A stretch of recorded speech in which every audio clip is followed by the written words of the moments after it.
Kahapon, bago nagsimula yung hearing, dala-dala niyo po ng prosecutor side yung mga boxes, tas may nakasulat na confidential funds. Nasa balita namin, kumbaga nagkaroon muna kayo ng pag-uusap with the side of the defense kung alin lamang po doon yung nag-ipepresenta kahapon.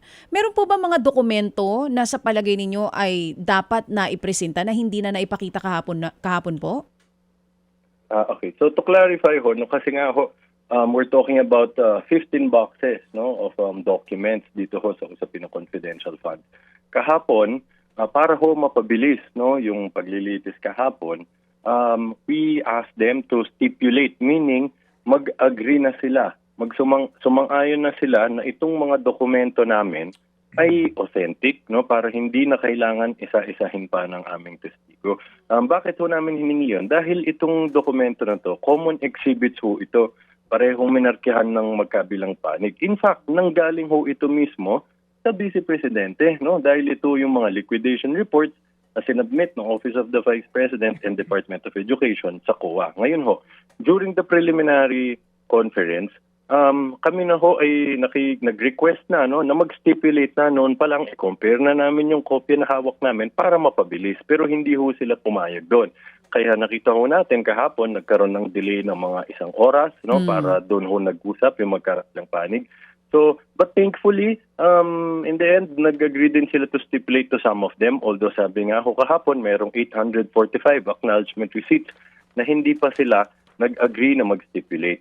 So, but nonetheless, nag-cite naman ng rule si Attorney Kapunan kahapon ng Rules of Court na ina-allow pa rin nung kapag ganito sila kadami, pwede kami mag-present ng summary.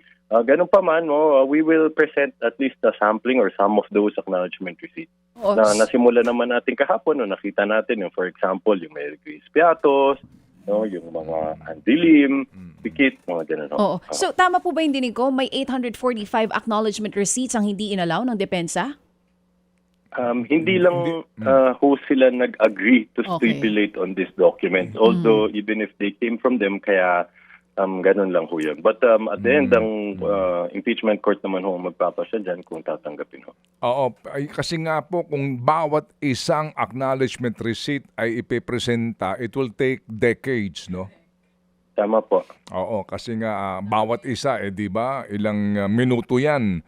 At saka yung mga, kung yan din, bawat isa isusuriin po ng defense. So, para ho mas mabilis nga, ano yan, kayo na lang po nagdesisyon sa prosecution kung ano-anong mga acknowledgement receipt ang inyong ipepresent sa court. Yes sir, Manong Ted, ganun ho yung nangyari kahapon. No? Dahil kahapon nandun pa lang tayo sa last quarter of 2022. Pinag-usapan natin doon, 845. No? Ngayong araw, magpe-present pa tayo ng much more dahil ang pag-uusapan natin yung 3 quarters of 2023. So, asahan natin, titingnan din natin kung mag-willing sila to stipulate dyan o kung hindi. Sabi nyo nga, maubos talaga ang oras ng korte kung isa-isahin natin yan.